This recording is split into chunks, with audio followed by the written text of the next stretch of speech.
So, apparently everyone else is talking about Willy Wonka right now because apparently it's just gotten a lot of stuff said about it recently because of how many laws it breaks in the movie. But you have to remember that the movie is set in the 1930s slash 1920s in the UK, not the US. And I don't know anything about the law in the UK, let alone the law in 1920 slash 30 UK. But let's try and examine it anyways without using scenes from the movie. Now, there's the famous fizzy lifting drink scene. That could cause potential scarring of the people who were lifted up and almost killed by the fan. Charlie could sue for that if he wanted to. But considering that a few minutes after that, he gives him the factory, he'd be suing himself. Oh yeah, and as long as Willy Wonka signs over the deed to the factory, Charlie is fully responsible for everything. Possibly. I'm not sure how that works though, because I'm not a lawyer. I don't know anything about this. I'm just speculating here. And and Violet gets turned into a literal blueberry, disfigured. Augustus Gloop gets disfigured, let's assume, from the chocolate pipe incident, covered in hot chocolate, like actual like burning hot chocolate that's being melted in the furnace. And Veruca gets, I might be saying this wrong, it might have been the other way around, but Veruca gets sucked down a garbage chute where the eggs go and burned up in a furnace.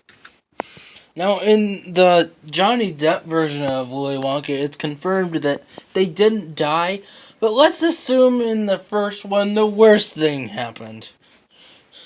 That is criminal negligence. And that can land you some serious stuff. Oh, and that's not even talking about the food problems. Violet eats a piece of gum, gets disfigured. Now, this gum is technically stated in the movie to be experimental, which technically means that it's not a retail product, which means that technically you can't sue over that because it's not a actual product yet, and thus various things would apply, plus the waiver that they sign at the beginning of the movie. Technically it does count as a waiver because they signed it. Now, I do realize that if you actually try and read it, it becomes apparent that they did not, actually want you to be able to read it. It's not a real waiver. In fact, I've seen a couple of real waivers. I haven't signed that many of them myself, but from experience, I know that it looks nothing like in the Willy Wonka movie. You can't just write out a waiver like that. At least I don't think you can. I'm not sure. But anyways, the everlasting gobstoppers. Those are also experimental, and they also last forever. Now, when you say something can last forever, and it's a piece of food, what do you think that they're putting in that product that's making it last longer? Well, before the 1940s, thereabout, we had to use refrigerator boxcars with ice in it, which we still use now, but But we had to stop the train a lot more to refill on ice. The reason why was because if we didn't, then the food would go bad. But now, after in the 1940s, someone invented something called preservatives. Putting stuff in food that makes it last longer. Now, what do you think is in that everlasting gobstopper? A whole lot of chemicals and also preservatives. That's basically probably what's all that's in there. And also sugar. Probably sugar. Because sugar lasts a long time. And also probably rice. Because if you don't cook rice, it actually lasts a pretty long time. Let's assume it's uncooked rice.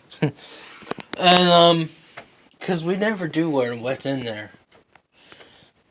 But let's just assume. Because, I don't know. Oh yeah, and also, if we are to compare the gobstopper to what's really in it, what was in the actual thing, the thing was just made of some wood. Yeah, it was just a prop. They were all just props. So, we can't actually assume that, that it was filled with anything. Who knows? Maybe it was just made out of wood. It definitely wouldn't have been worth stealing, Slugworth. In fact, that could possibly actually get you even more trouble because you're falsifying falsely advertising a product. You're saying it can last forever and that it tastes so good, but have you ever tried to eat hardwood? Yeah, that's what I thought. And it probably doesn't taste that good. Well, I'm not even gonna say anything about that. But, so,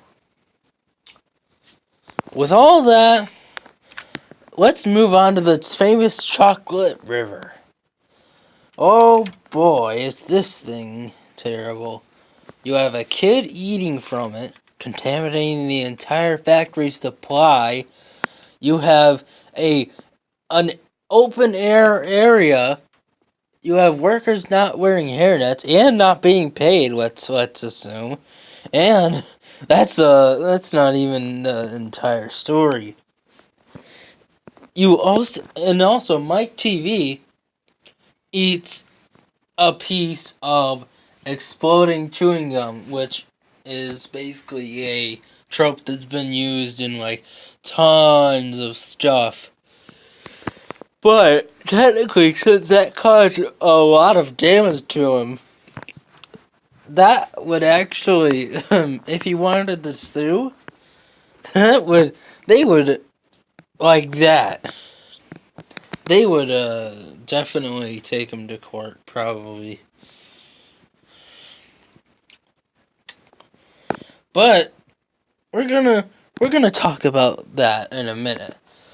But after that, Mike TV also gets shrunken down, and then he has to get stretched apart, which probably actually disfigures him and does several damaging parts to several major parts of his body. And and in the Johnny Depp version, it is confirmed that he quite literally becomes like as thin as a piece of paper. Oh boy, that's gonna land you a lot of lawsuits. But I'm not a lawyer, like I said.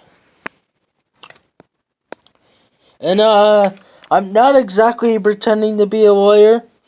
I'm just discussing about what I think is wrong with the movie and what kind of stuff they're doing wrong. Now, I don't know anything about this kind of stuff, but I do know that it has got to have a lot of violations. This has gotta be a lot of violations, but let's face it, it has to be a lot of violations. You have contaminated food, open air area for to more contaminate that food. Just imagine if there was a virus that broke out in like even one of the workers, and they were pouring in some of that liquid cream at the beginning of the movie. The entire world would have that virus because Willy Wonka's factory apparently outputs to the entire world, according to Grandpa Joe and all those boxes that we see. That's gonna if just imagine if one of Willy Wonka's workers got sick. Imagine how many lawsuits that could possibly bring up, and that would be catastrophic even. Oops.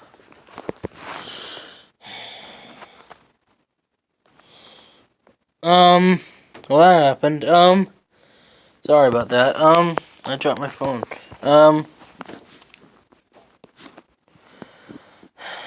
But really, I'm not a lawyer. I'm not pretending to be one.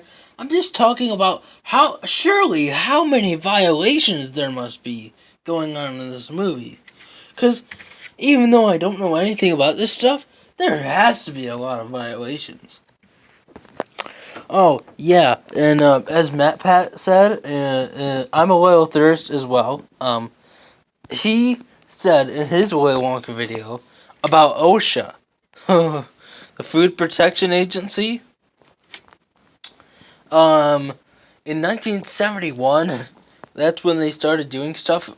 But Willy Wonka takes place in 1920s, 30s, but that doesn't really matter. Let's assume that.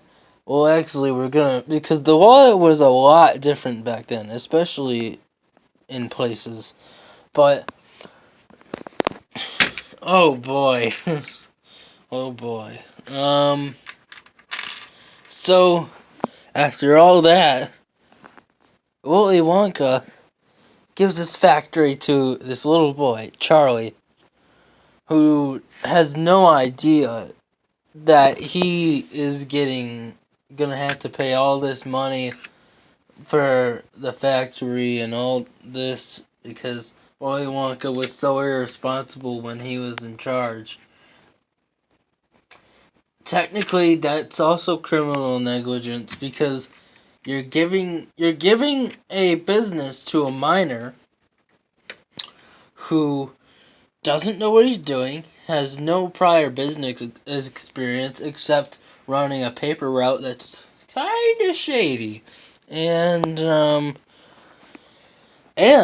also he's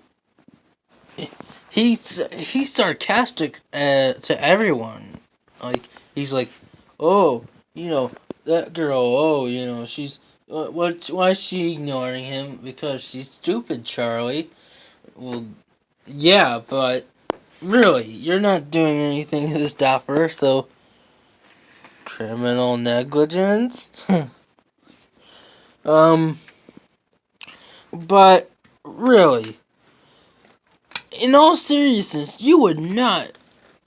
Would he be able to give his business to a minor like that? Charlie is presumably 12 years old. He can't run a business, can he? Technically, yes, actually. Because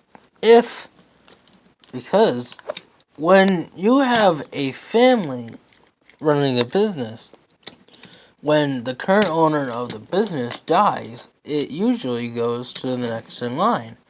But since Willy Wonka signed off the deed to Charlie, Charlie is the next in line. But since Charlie is a minor, he can't quite run the factory yet. So, an adult person in Charlie's life would have to run the factory first until Charlie was the right age, either 16 or 18. Well, and also, that's depending on what state you're in the U.S., and I'm not even sure what it depends on in the U.K. But let's assume we're working with the U.S. here. In the U.S., in order to be considered to work, you need to be at least 16. So Charlie is under the limit of that age by at least 2 years. Let's assume, and so,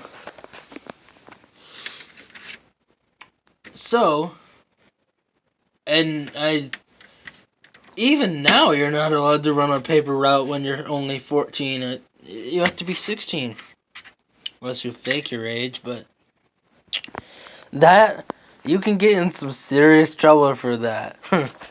So let's assume that Charlie is actually continuing what Willy Wonka did and is faking his age. Now that can land you in some serious trouble. I do know that because that is considered a fraud sometimes, but I'm not exactly sure. And that is just. Let's assume he is, and his grandpa was all like, "Oh, I'm gonna run the factory first, and then your dad, and then your mom, and then whoever, and then you'll run it, and then Charlie will run it, and then yeah, and so on."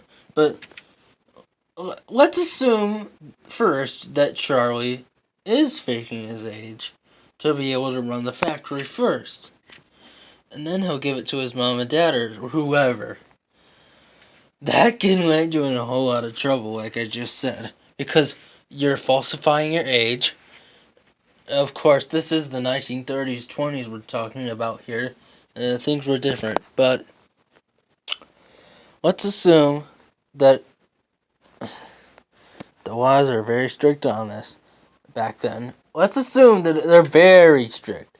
And Charlie could get arrested. Well, actually, not really, because he's a minor, according to today's laws. But there are minors who do get arrested. I mean, there's juvie here in America.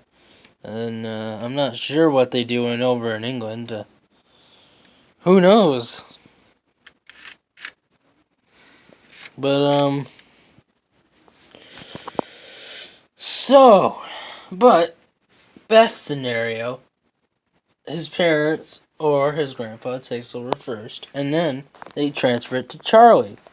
Well, first, Charlie might not even be able to take over the factory because of all the fees and junk that Willy Wonka was up to when he was around. They could possibly get billed millions and millions of dollars for fees and everything else. This was a short look at Willy Wonka without even looking at it, talking about it, and just talking about what kind of violations they have in this movie. I might do some more stuff like this. I don't know what on, but if this does well enough, I will.